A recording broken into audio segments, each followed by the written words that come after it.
Hello kids, welcome to phonics class. Today we are learning about consonants. What? Consonants. Kids, can you say with me? Consonants. Again, say with me. Consonants. So, what are consonants?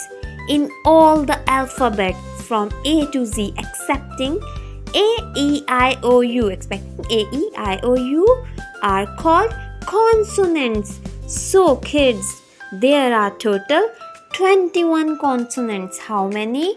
21 consonants. So let's recall with me.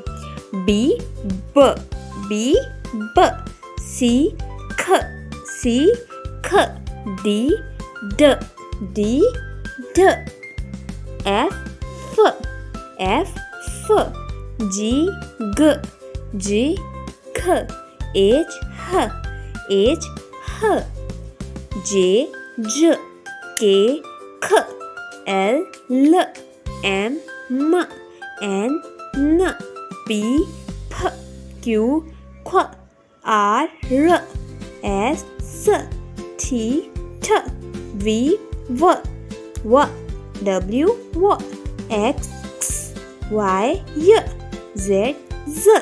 Okay, again. B, K, D, F, G, H, J, K, L, M, N, P, Q, R, S, T, V, W, S, Y, Z. Wow, very good. These all are consonants. These all are consonants. Very good.